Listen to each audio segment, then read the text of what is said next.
Dans de nombreuses villes, il existe des dojos où l'on peut venir pratiquer le matin ou avant le travail, ou le soir après le travail, ou les deux. Donc il y a toujours une possibilité de venir s'asseoir habitant en ville. Maintenant, en dehors du zazen, il y a ce qu'on appelle la pratique quotidienne. Alors c'est un peu complexe parce que cela sous-entend qu'il faut être le plus possible présent à la vie. Déjà présent en tant que corps humain, sentir les sensations, quand on marche, sentir les pieds au sol, ressentir le vent, entendre les sons, ne pas s'identifier ni à l'un ni à l'autre, être tout à fait ouvert, disponible. Éviter de porter des jugements sur les autres, sur les situations. Éviter de critiquer. Éviter de mentir aux autres. Faire passer les autres avant soi-même. Être souvent d'accord avec les autres. Ne pas se battre tout le temps. Donc il y a l'essence du zen que l'on nomme zazen, c'est-à-dire za, shejich, zen, dirons-nous la conscience infinie sans fin, être assis dans la conscience infinie. Et il y a ce qu'on appelle le zen en tant que conscience infinie, mais comment l'adapter à la vie quotidienne en fonction des rencontres, des difficultés. Il faut donc une lucidité constante et arrêter de mettre son ego en avant tout le temps. Arrêter de se battre, arrêter de se défendre, arrêter de cacher des choses. Il faut être clair, absolument lucide.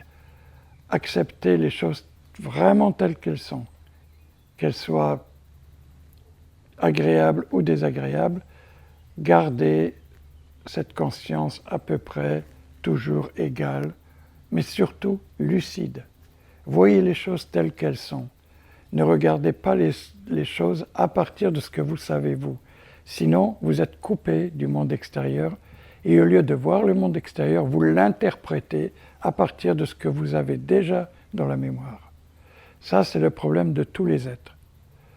Souvent, quand quelqu'un parle avec une autre personne, elle ne l'écoute pas parce qu'elle pense déjà à ce qu'elle va dire.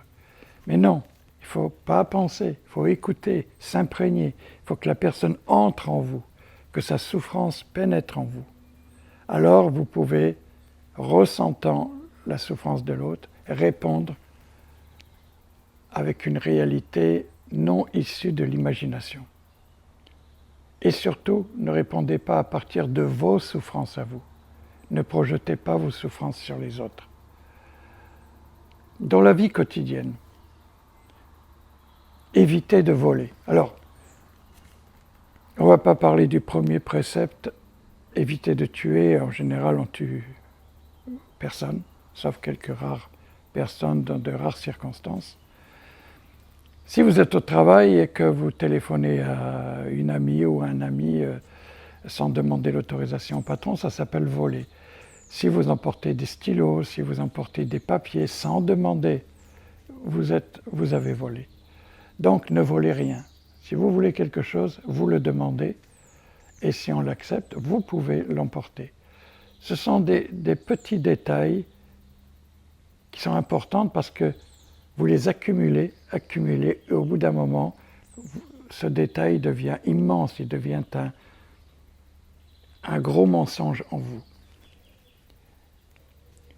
Donc, le plus important, c'est de ne pas créer de distance entre vous et les autres.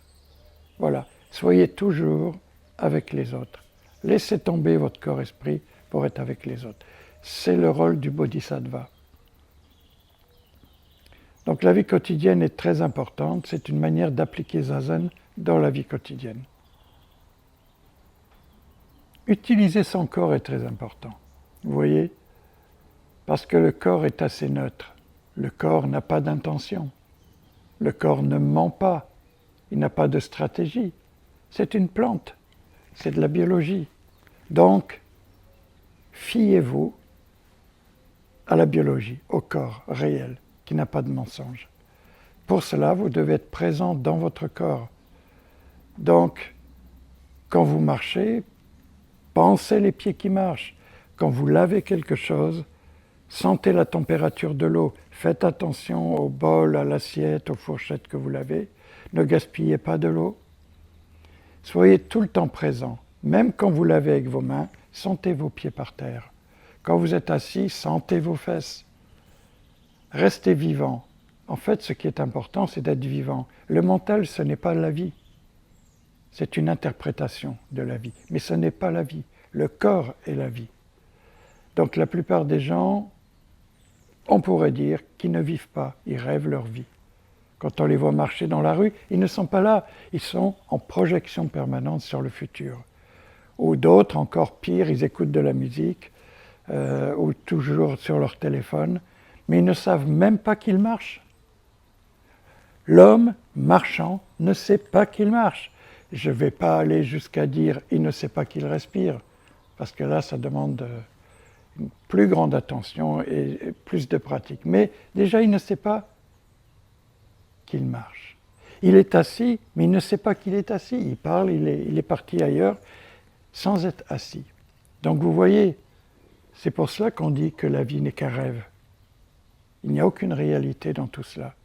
Il faut que l'esprit, la conscience, soit avec ce corps.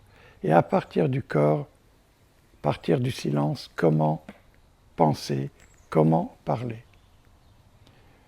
Vous attendez un bus ou un train, au lieu de vous énerver, restez debout et appuyez votre corps sur la jambe gauche, par exemple, un peu plus, comme ça, sans que personne ne le voie, et respirez tranquillement, tranquillement. Puis au bout d'un moment, changez de jambe, appuyez sur la jambe droite, ça vous rend présent à la situation, ça évite de vous énerver parce que le train a du retard, parce que vous n'aimez pas telle personne, parce que vous jugez ceci. Vous êtes là entier, avec l'univers tout entier, et avec tous les êtres. Plus personne ne vous dérange tout à coup. De même en voiture, vous conduisez, vous sentez vos fesses là, les mains ici, quelqu'un roule trop lentement, il vous agace, bien, pensez l'être, du coup, vous êtes un avec la voiture en face, et vous arrêtez de vous agacer et de juger les gens. C'est toujours le mental qui est conflictuel, c'est lui qui crée les problèmes. Le mental, c'est une espèce de pensée peureuse, elle a peur de tout, et elle crée des armures, des défenses pour se contrer, se mettre face aux autres, vouloir avoir raison. Tout ça, on appelle ça de la maladie psychique, tout simplement. Donc revenez au corps, toujours au corps. Sentez que vous êtes vivant, quoi que vous fassiez, vous êtes vivant. Rien de plus.